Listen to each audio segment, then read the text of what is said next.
le rugby, pas seulement un sport de garçons, mais les femmes trouvent également leur place dans ce milieu.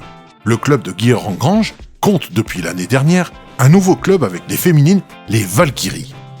Laetitia Tracol, entraîneuse, et Marianne Scotto, joueuse et responsable sponsoring, nous font découvrir ce nouveau club de Crussol.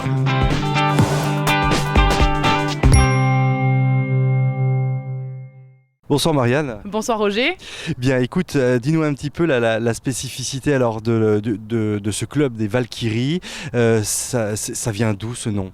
Alors ce nom vient du dieu grec Nodin, dont c'était les guerrières en fait, donc qui partaient à la guerre, d'où le match de rugby parfois est un petit peu comparé à une bataille. Donc c'est pour ça qu'on a choisi ce nom l'année dernière pour représenter le club de féminine de Guilherand. Alors justement, parle-nous un petit peu de ce club, la création, pourquoi avoir engagé une équipe féminine de rugby?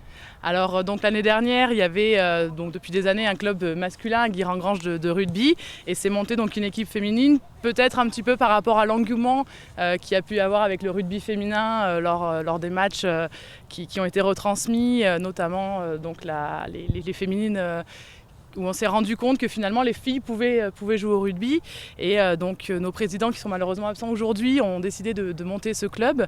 Alors ça a été un petit peu long au début, ça a commencé avec 5 filles. Donc vraiment les premiers entraînements, il y avait 5 personnes et au fur et à mesure on s'est rendu compte qu'il y avait du monde qui arrivait pour finir l'année dernière quand même avec 34 licenciés pour une première année. Et cette année donc on a perdu un petit peu de monde mais on est déjà à plus de 24 licenciés. Alors c'était quoi justement le mode de communication pour intéresser les filles à venir jouer au rugby, ce qui est quand même pas un sport féminin malgré tout? Tout à fait, effectivement, bien qu'on remarque quand même qu'on arrive à jouer au rugby, vous pouvez le voir dans le reportage.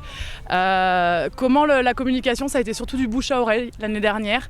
Vraiment, les filles, on en parlait autour d'elles, on en parlait dans leur lycée, dans leurs établissements où elles travaillaient, dans les endroits où elles pouvaient pratiquer, dans les stades aussi en fait, parce que c'est vrai que finalement on fait du rugby, mais on va voir aussi jouer les collègues, donc les autres filles, les garçons, et c'est vrai qu'à chaque fois on en parle et on a parlé un petit peu de cette équipe, sachant que cette année les modes de communication sont un petit peu plus approfondis, sachant qu'on essaye de communiquer déjà avec d'autres moyens, tel le calendrier des féminines qu'on a fait cette année et des reportages donc, comme celui qu'on est en train de faire ce soir. 80% sur le go, 80% de capacité les filles. Je suis anciennement joueuse chez les Valkyries. Ce que je représente, c'est les débuts de ce club en fait. On a commencé en 2014, en mai.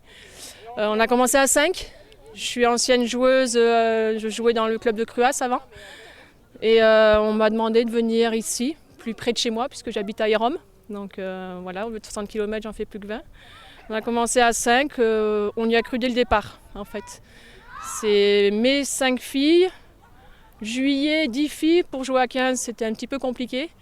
Et puis au mois de septembre on est arrivé à 35, donc magnifique quoi, ancienne joueuse, nouvelle joueuse, tout était bien.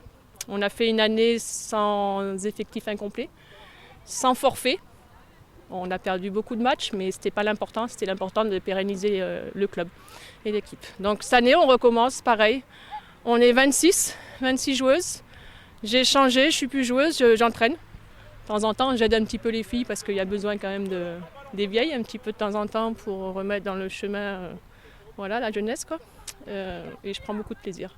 Alors ce soir on a vu des phases d'entraînement, donc est-ce que tu peux nous décrire un petit peu ce que tu as mis en place sur cette phase d'entraînement ce soir justement? Donc un petit peu de physique puisqu'on a joué dimanche dernier, donc on fait peu de physique le vendredi, c'est plus le mardi, physique, plaquage le mardi. Là c'est beaucoup de placement, de technique, de monter en défense puisqu'on privilégie un peu la défense ce qui nous pose problème le dimanche pour l'instant. Et ensuite on sépare les avants, les trois quarts, donc pour faire des touches de ce côté, des touches, des mêlées. Beaucoup de nouvelles, donc on leur apprend à sauter, on leur apprend le placement en mêlée. Et les trois quarts, les techniques, les passes pour éviter les en avant. D'accord. Alors il y a eu un match la semaine dernière où il y a eu une défaite avec 3 points marqués uniquement, il me semble. Qu'est-ce qui manque aujourd'hui aux filles pour rivaliser avec les équipes que vous rencontrez dans le championnat? Se connaître, puisque l'année dernière on était 35 comme je vous le disais, mais on a perdu quelques filles. Cette année, on en a perdu quelques filles qui savaient jouer, donc une dizaine. Et on a de nouveau des nouvelles, donc apprendre à se connaître. Vous entendez ce que je dis ou pas? Oui. Dimanche dernier, les filles ont été nulles en défense pour ça. C'est qu'on ne monte pas ensemble, on ne se regarde pas. Donc là, ce qu'il faut faire, c'est travailler. Et en faisant ça, on ne peut que travailler. Donc là, je vais vous donner des numéros. Quand je dirai le numéro 1, vous me ferez la même chose. Les autres resteront au sol et feront du pompe. D'accord? Alors explique-nous un petit peu là, il y a une phase d'entraînement ce soir, il y a déjà eu un match de championnat qui a été perdu il me semble la semaine dernière. Oui, effectivement le premier match perdu 29-3. Alors effectivement donc là les entraînements, notamment celui de ce soir donc, qui est un entraînement d'avant-match, hein. Dimanche on a notre deuxième match où sont vraiment axés, on a vraiment les avants d'un côté, les arrières de l'autre, sachant que généralement en fin d'entraînement on essaye de regrouper tout le monde pour faire un petit peu des phases de jeu. Le match de la semaine dernière a été le premier match de la saison avec beaucoup de nouvelles cette année. Donc c'est vrai c'est un match qui s'est pas trop mal déroulé malgré la défaite, mais c'est vraiment il faut qu'on apprenne à jouer ensemble. Hein. Vraiment c'est de la cohésion et il faut qu'au fur et à mesure on travaille cette cohésion et travailler avec les filles qui sont à côté et les nouvelles notamment qu'il faut accompagner. Alors le collectif effectivement c'est une phase en tous les cas une part importante dans le rugby, on le voit hein, tous les samedis ou tous les dimanches lors des rencontres de rugby. Donc ce soir plus particulièrement justement sur la question du collectif, qu'est-ce qui est mis en avant? On a vu des mêlées, on a vu des passes, on a vu des transitions. Alors ce soir, effectivement, là on va être vraiment sur de la mise en place de techniques en fait. Hein. C'est des choses qu'on essaye de travailler parce qu'on se rend compte qu'en match, si on n'annonce pas un petit peu ce qu'on va faire entre nous, et ben ça part très rapidement un petit peu sur quelque chose de brouillon.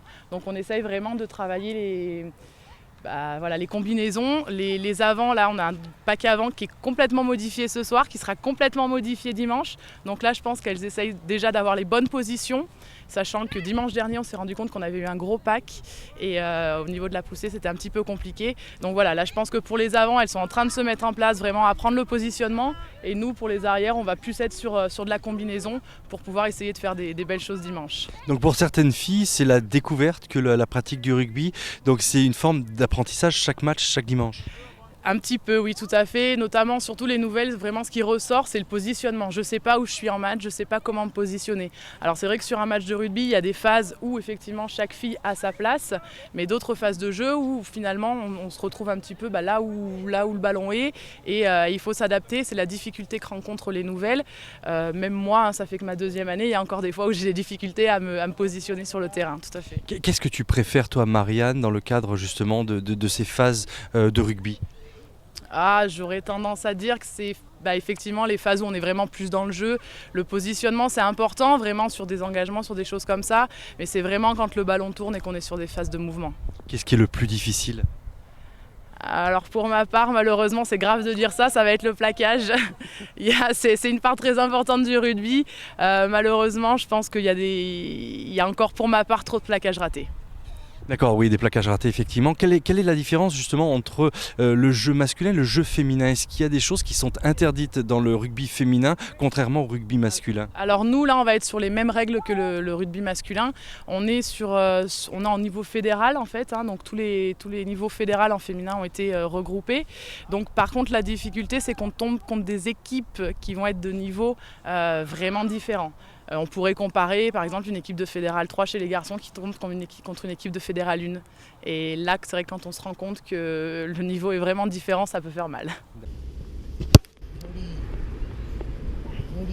Bon, Marie, la spécificité d'une botteuse, c'est quoi exactement ? Je sais pas trop parce que je me suis mis depuis cette année là, j'ai un peu appris sur le tas. J'ai un copain qui m'a donné quelques conseils parce qu'au début on était en fait 2 ou 3 à essayer de taper, et puis il nous a surtout dit que c'était les épaules qui devaient diriger, et puis voilà quoi, qu'il fallait y croire, et voilà. C'est ça, donc il faut de l'adresse, il faut récupérer peut-être un petit peu, trouver son souffle, il y a une sacrée spécificité quand même. Hein. Je pense qu'il faut être calme et puis faire abstraction de ce qu'il y a autour. J'ai cru comprendre que les 3 points du match dernier, c'est toi qui les as marqués. Ouais, sur une pénalité sur la ligne des 22, j'ai tenté, puis c'est passé. Ok, ça marche. Merci beaucoup Marie. Merci à vous.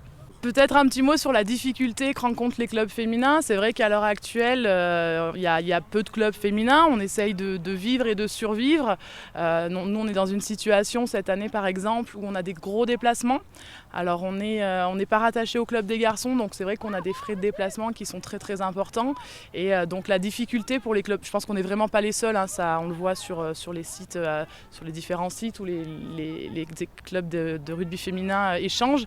La difficulté vraiment financière, d'avoir des financements pour pouvoir payer les déplacements qui, cette année, sont tombés vraiment. Nous, on part jusqu'à Clermont-Ferrand, jusqu'à Romagna. On a des trajets de plus de 6 heures de bus. C'est la difficulté du rugby. Après, notre seconde difficulté pour le club de Guirand, c'est qu'on aimerait bien monter une équipe de cadettes. Et je pense que le rugby, pour des jeunes de 16-15 ans, ça fait peur. Alors que c'est vraiment un sport qu'on peut pratiquer même en étant une femme.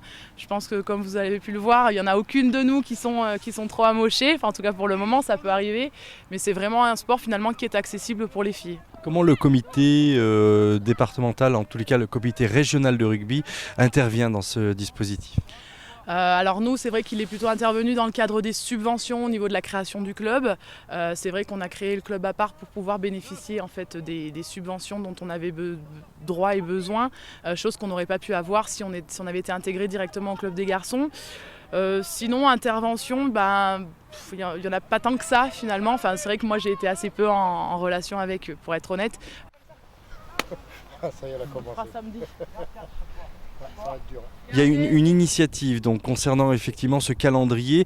Qu'est-ce qui a été pensé dans ce cadre-là ? Pourquoi ? Alors le calendrier, c'est peut-être un petit peu par rapport au calendrier des dieux du stade devenu une habitude, une coutume pour certains clubs.